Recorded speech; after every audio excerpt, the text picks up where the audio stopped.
السلام علیکم viewers, doctor اسرار احمد صاحب کے بیان سننے کے لیے ہمارے چینل کو لائک، شیئر، کمنٹ اور سبسکرائب کریں تاکہ ہر نیو آنے والا بیان سب سے پہلے آپ تک پہنچے۔ شکریہ۔ حضور کے پیچھے نماز پڑھنے والے، اسلام کا دعویٰ کرنے والے، ان کو اللہ فرماتا ہے اولئک حزب الشیطان الا ان حزب الشیطان هم الخاسرون، یہ شیطان کی پارٹی کے لوگ ہیں۔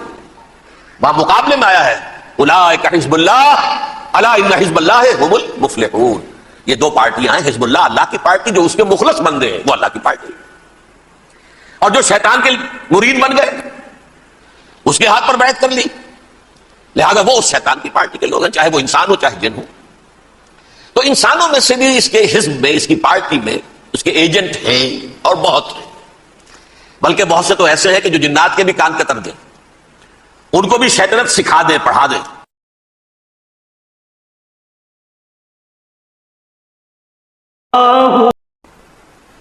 ابلیس جن ہے، جن انویزیبل ورلڈ سے تعلق رکھتا ہے، غیر مرئی جو نظر نہیں آتی۔ فرشتے انویزیبل ورلڈ سے تعلق رکھتے ہیں، غیر مرئی جو نظر نہیں آتے۔ یہ ہم جو ہے اور یہ حیوانات دنیا میں جو ہے یہ مرئی ہے، ویزیبل۔ آج کا عام ذہن جو انسان کا بن چکا ہے، سائنٹزم جسے کہا جاتا ہے، سائنسی نقطہ نظر، اس کا عام لوگوں پر بھی اثر یہ ہوا ہے کہ جو انویزیبل ورلڈ ہے اس کی باتوں کی طرف توجہ نہیں کرتے۔ ہاں عقیدہ تو ہے کہ ہے، جن بھی ہے، فرشتے بھی ہیں، لیکن کوئی ان کی اہمیت ہماری نگاہوں میں نہیں۔ ساری نگاہیں مرکوز ہے visible world, physical world. Meta physics کا تو مضمون بھی اب سمجھ رہے ہیں کہ ختم کر دینا چاہیے، یونیورسٹیز سے فلسفے کے ڈپارٹمنٹس ختم ہو رہے ہیں، کیا ضرورت ہے اس کی؟ اصل شے یہ دنیا ہے، یہ عالم ہے، یہ کائنات ہے، یہ مادہ ہے، یہ حیات انسانی، حیات دنیاوی ہے۔ اس پر میرا جو مارکت الارا مضمون تھا 1967 کی جون میں جو چھپا تھا، اسلام کی نشرت ثانیہ کرنے کا اصل کام، کہ جو عہد حاضر کی جو تہذیب ہے اس کے تین بنیادی اصول کیا ہیں؟ خدا ہے یا نہیں ہے چھوڑو، اس بحث میں نہ پڑھو، کائنات تو ہے نا،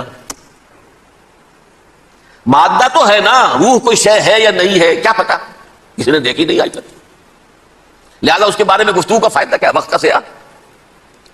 عالم آخرہ کوئی ہے یا نہیں ہے کیا پتا، کس نے آ کے بتایا مرنے کے بعد، لہذا اس بحث میں نہ پڑھو، یہ عالم دنیا تو ہے نا، اٹس ویری مچ پریزنٹ، لہذا ساری توجہ اس پر صرف کرو۔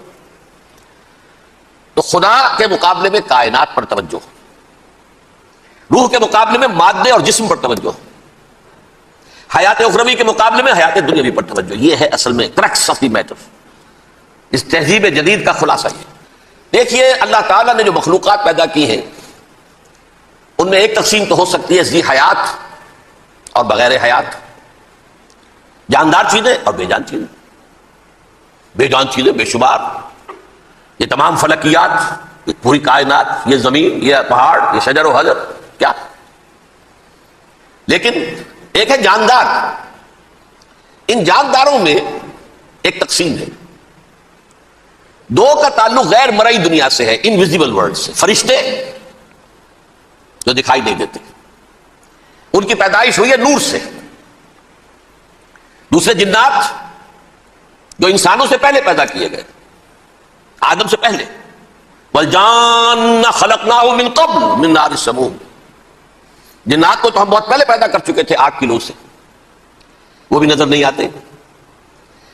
تیسرے انسان اور اس دنیا میں جتنے بھی حیوانات ہیں، ان کا جو مادہ ہے وہ ارض، یہ زمین ہے، یہ مٹی سے بنے، تراب سے بنے، کرسٹ آف دی ارتھ سے بنے۔ اب ان میں ایک تقسیم ہے، ایک وہ ہے، ان تمام میں شعور تو ہے، حیوانات میں بھی شعور ہے، خود شعوری جسے کہتے ہیں سیلف کانشسنس، یہ صرف تین میں ہے، فرشتہ، جن اور انسان۔ حیوانات میں خود شعوری نہیں، کانشسنس ہے، سیلف کانشسنس نہیں۔ تھوڑی سی بات سے سمجھا دوں آپ کو، میں دیکھ رہا ہوں، آپ مجھے دیکھ رہے ہیں، کتا بھی کوئی یہاں ہوتا تو مجھے دیکھ رہا ہوتا، لیکن کتے کو مجھے دیکھتے ہوئے یہ احساس نہیں ہوتا کہ میں دیکھ رہا ہوں، یعنی کتے کو یہ احساس نہیں ہوتا کہ وہ دیکھ رہا ہے، مجھے دیکھ تو رہا ہے، اس کو میں کا احساس نہیں ہے کچھ۔ میں جب دیکھ رہا ہوں تو میں سمجھتا ہوں میں دیکھ رہا ہوں، میں ہوں کوئی شے جو دیکھ رہا ہوں، یہ خود شعوری ہے، سیلف کانشسنس۔ کسی بھی کام کو کرتے ہوئے اپنے وجود کا احساس، میرا فیصلہ ہے، میری رائے ہے، یہ ہے در حقیقت سیلف کانشسنس، انا، سیلف، خودی۔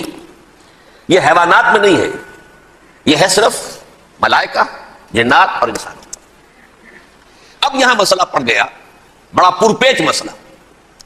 اللہ تعالیٰ نے پہلے انسانی ارواح کو پیدا کیا دور سے، پھر ناک سے پیدا کیا، نار سے، آگ سے جنات کو، پھر مٹی سے بنایا، آدم کا حیولہ، اس میں روح پھونک دی، اب آدم بن گئے۔ اعلان یہ کر دیا کہ خلافت عرضی جو ہے وہ آدم کو عطا کی جا رہی ہے۔ یہ پیچ پڑ گیا۔ اس پر تھوڑا سا اشکال تو فرشتوں کو بھی ہوا، قرآن میں ہے سورہ بقرہ کے 4 رکوع میں، أَتَجْعَلُ فِيهَا مَن يُفْسِدُ فِيهَا وَيَسْفِكُ الدِّمَاءَ وَنَحْنُ نُسَبِّحُ بِحَمْدِكَ وَنُقَدِّسُ لَكَ۔ پروردگار اس آدم کو تو خلافت دے رہا ہے، زمین کے اندر اختیار دے دے گا، یہ تو فساد کرے گا، کوریزی کرے گا، ہم تیری تسبیح و تحمید میں لگے ہوئے ہیں، جو بھی حکم ہو ارشاد ہو ہم بجا لاتے ہیں، تو ضرورت کیا ہے؟ اس کا جواب اللہ نے دیا، انی عالم ما لا تعلمون، میری مشیت، میری حکمت وہ میں ہی جانتا ہوں، ضروری نہیں کہ تم اس کو شیئر کر سکو۔ لیکن یہ جنات میں سے ایک جن تھا عزازیل۔ اب دیکھیے کہ جنات کو ایک قرب حاصل ہے ملائکہ کے ساتھ، کیوں؟ وہ نور سے پیدا کیے گئے، یہ نار سے پیدا کیے، کتنا قرب ہے دونوں میں۔ انسان پیدا کیا گیا مٹی سے، مٹی انرٹ ہے، آگ بھڑکتی ہے، اوپر اٹھتی ہے، شعلہ زنگ ہوتی ہے، انرجی ہے اس میں۔ نور اور نار میں بڑا قرب ہے۔ اور عربی کے ایک قاعدے سے تو یہ ایک ہی لفظ ہے، مادہ ایک ہی ہے، حروف علت جو ہے ایک دوسرے کی جگہ آ جاتی، یہ قرب ہے۔ اگرچہ زمین و آسمان کا فرق ہے دونوں میں، فرشتہ نور سے پیدا کیا گیا، وہ پاک ہے، وہ اللہ کے کسی حکم کی خلاف ورزی کر ہی نہیں سکتا۔ لا یعصون اللہ ما امرهم ویفعلون ما یؤمرون، وہ جو بھی اللہ تعالیٰ حکم دیتا ہے اس کی کوئی معصیت یا نافرمانی نہیں کرتے، بلکہ جو حکم لیا جاتا مان لیتے۔ ذرا سا اشکال ہوا تھا، پوچھ لیا، جواب مل گیا، خاموش ہو گئے بس۔ لیکن عزازیل نامی ایک جن تھا، جو ایک تو جن ہونے کی نسبت سے فرشتوں سے کچھ نہ کچھ مماثلت تھی، قرب تھا، دوسرے یہ علم میں، زہد میں، عبادت میں اتنا اونچا تھا، اتنا اونچا تھا، اتنا اونچا تھا کہ یہ ملائکہ ہی کے صف میں شامل ہو گیا۔ اس نے علم بغاوت بلند کر دیا۔ جب حکم دیا گیا کہ سجدہ کرو آدم کو، اب یہ دیکھیے کس قدر یہ اہم مضمون ہے، اور آپ سوچ رہے ہیں یہ باتیں آج پہلی مرتبہ ہمیں اس طرح سنائی جا رہی ہیں، یہ باتیں تو علم میں آتی نہیں ہمارے۔ وجہ کیا ہے؟ آپ کو دلچسپی نہیں ان چیزوں سے۔ جدید تہذیب نے ان چیزوں کی اہمیت کو زیرو کر دیا۔ قرآن میں اہمیت کا کیا عالم ہے؟ 7 جگہ یہ مضمون قرآن میں آیا ہے کہ فرشتوں کو ہم نے حکم دیا سجدہ کرو آدم کو، سب نے سجدہ کیا۔ فسجد الملائکۃ کلھم اجمعون، سارے کے سارے، کل کے کل، سب نے مل کر سجدہ کیا آدم کو، اللہ کے حکم سے فوراً تعمیل کر دی، الا ابلیس ابا واستکبر وکان من الکافرین، ابلیس نے نہیں کیا، انکار کیا، استکبار کیا، گھمنڈ کیا۔ اور اس کو سورہ کہف میں بیان کر دیا گیا، یہ اس لیے کہ وہ اصل میں جنات میں سے تھا، اگرچہ شامل تو تھا فرشتوں میں اس وقت، کان من الجن ففسق عن امر ربہ، وہ اصل میں جنات میں سے تھا، اس وجہ سے وہ اپنے رب کے اس فیصلے کے خلاف کھڑا ہو گیا، سرکشی تھی اس میں۔ یہ معاملہ اتنا اہم ہے، اب آپ سمجھیے کہ 7 مرتبہ سورہ بقرہ، سورہ اعراف، سورہ حجر، سورہ بنی اسرائیل، سورہ کہف، سورہ طٰہٰ، سورہ صاد، 6 مکی صورتوں میں ذکر ہے یہ، اور ایک مدنی صورت سورہ بقرہ۔ ان میں سے اکثر مقامات پر پھر جب اللہ نے کہا کہ اچھا تم نے یہ سرکشی کی ہے اور ہمارے حکم کی خلاف ورزی کی ہے تو یہاں سے نکل جاؤ، دفع ہو جاؤ، تم مردود ہو، مردود ملعون، ان علیک لعنتی الی یوم الدین، اب تجھ پر لعنت رہے گی میری قیامت کے دن۔ اس نے کہا اچھا پروردگار پھر مجھے ذرا مہلت دے دے، رب فانظرنی الی یوم یبعثون، قیامت تک میری زندگی طویل کر دے۔ فذهب فإنك من المنظرین، کہہ دیا اچھا جاؤ، تمہاری یہ درخواست بھی ہم نے قبول کی۔ انہوں نے کہا پروردگار اب میں اس آدم کو بھی گمراہ کر کے چھوڑوں گا اور آدم کی نسل کو تباہ کر کے چھوڑوں گا۔ انتہائی شدید چیلنج کے انداز میں یہ قرآن مجید میں 4-5 مرتبہ مضمون آیا ہے۔ میں نے صرف 2 جگہ سے آپ کو سود کوٹ کر کے سنایا تھا۔ سورہ اعراف میں اللہ تعالیٰ فرماتے ہیں قال، اس پر ابلیس نے کہا فبما اغویتنی، تو اے رب جو تو نے مجھے گمراہ کیا ہے، مجھے ذلیل کر دیا، مجھ پر فوقیت دے دی اس کو، انا خیر منہ، میں اس سے بہتر ہوں، خلقتنی من نار وخلقتہ من طین، بنایا تو نے مجھے آگ سے اور اس کو بنایا مٹی سے، پھر مجھ سے مطالبہ کہ میں سجدہ کروں، اور میں نے سجدہ نہیں کیا تو اب تو نے مجھے ملعون قرار دے دیا۔ قال فبما اغویتنی لاقعدن لهم صراطک المستقیم، اب میں یہ نسل آدم کے لیے، اس کو برباد کرنے کے لیے تیری سیدھی راہ کے اوپر گھات میں بیٹھوں گا، سیدھے راستے پر چلنے نہیں دوں گا، ثم لآتینہم من بین ایدیہم، پھر میں ان پر حملہ آور ہوں گا ان کے سامنے سے بھی، ومن خلفہم ان کے پیچھے سے بھی، وعن ایمانہم ان کے داہنی جانب سے بھی، وعن شمائلہم ان کے بائیں جانب سے بھی، ولا تجد اکثرہم شاکرین، اور تو دیکھے گا کہ ان کی اکثریت تیری شکر گزار بندوں پر مشتمل نہیں ہوگی۔ یہ چیلنج تھا، اور ایک چھوٹا سا چیلنج جو سورہ صاد میں آیا ہے، اور یہاں تو اس نے اللہ کے جلال کی قسم کھا کر کہا قال فبعزتک لأغوینہم اجمعین، اے رب تیری عزت تیرے جلال کی قسم ہے میں ان سب کو گمراہ کر کے چھوڑوں گا، الا عبادک منہم المخلصین، سوائے ان میں سے وہ کچھ لوگ جنہیں تو خالص اپنا بندہ بنا لے، جنہیں تو اپنا بندہ بنا لے، مخلص، مخلص نہیں، مخلص یہ مفعول ہے، فاعل نہیں ہے، جسے تو بنا لے۔ بعض لوگوں کو اللہ چن لیتا ہے، وہ اجتباک تمہیں چن لیا ہے، استفاء اجتباء، وہ بچیں گے جن کو تو اپنی خاص امان میں لے لے گا، باقی میں سب کو گمراہ کر کے چھوڑوں۔ یہ ہے اصل دنیا میں نوع انسانی کا ابدی دشمن، ازلی سے ابدی تک۔ اور اس میں نوٹ کیجئے کہ اس کی اصل بنیاد کیا ہوئی؟ دو لفظ، تکبر اور حسد۔ استکبرا، تکبر کیا، انا خیر منہ، میں اس سے بہتر ہوں۔ یہ ساری بس کی گانٹھ یہی ہے، سب سے بڑی گمراہی کی وجہ یہی ہے۔ اسی لیے کہا ہے حدیث میں لن يدخل الجنہ من کان فی قلبہ مثقال حبۃ من کبر، جنت میں ہرگز وہ شخص کبھی بھی داخل نہیں ہو سکے گا جس کے دل میں رائے کے دانے کے برابر بھی کبر ہے۔ تکبر سب سے بڑا جرم، الکبر ردائی، اللہ فرماتا ہے یہ تکبر یہ تو میری چادر ہے۔ کوئی شخص تکبر کرتا تو گویا میری چادر گھسیٹ رہا ہے میرے کندھے سے۔ عرب میں کسی شخص کی توہین کرنی ہوتی تھی تو اس کی چادر گھسیٹتے تھے، ننگا کر دیا گویا کہ یہ میری ردائی ہے، الکبر ردائی، یہ میری چادر ہے، یہ جامہ مجھے زیب دیتا ہے، مجھ پر راستہ تھا۔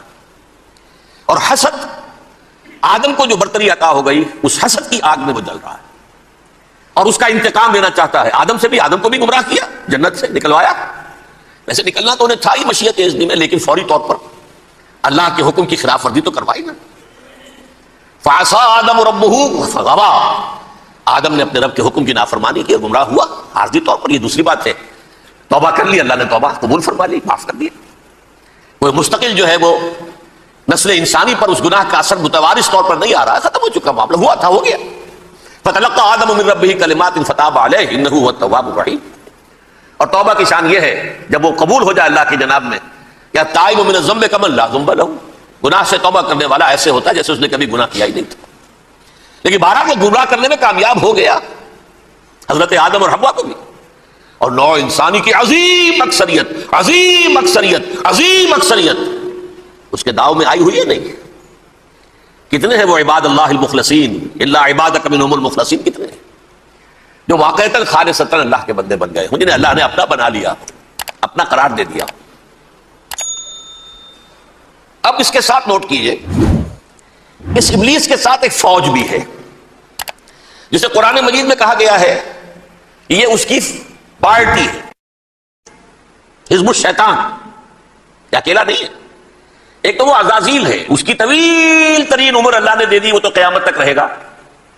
باقی بھی جنات جو ہیں ان کی نسل میں سے، یا اس کی نوع میں سے، اس کی نسل میں سے، جنات کی عمریں انسانوں کی عمروں سے زیادہ ہیں، بہت زیادہ ہیں، لیکن پھر بھی اتنی نہیں ہے۔ یہ خاص ہے اس کا معاملہ کہ اس نے کہا تھا رب انظرنی الی یوم یبعثون، مجھے دے دے مہلت اس وقت تک تاکہ میں ثابت کر کے دکھا دوں کہ جسے تو نے یہ خلافت دیا یہ اس کا اہل نہیں ہے۔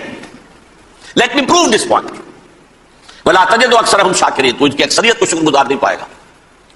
وہ ابلیس جو ہے وہ ریکروٹ کرتا ہے اپنے فوجی، اول تو خود جنات میں سے جو اس کے نمبر 1 لشکری ہے۔ قرآن مجید میں اس کا اشارہ دیا گیا ہے انہ یراکم ہو وقبیلہ من حیث لا ترونہم۔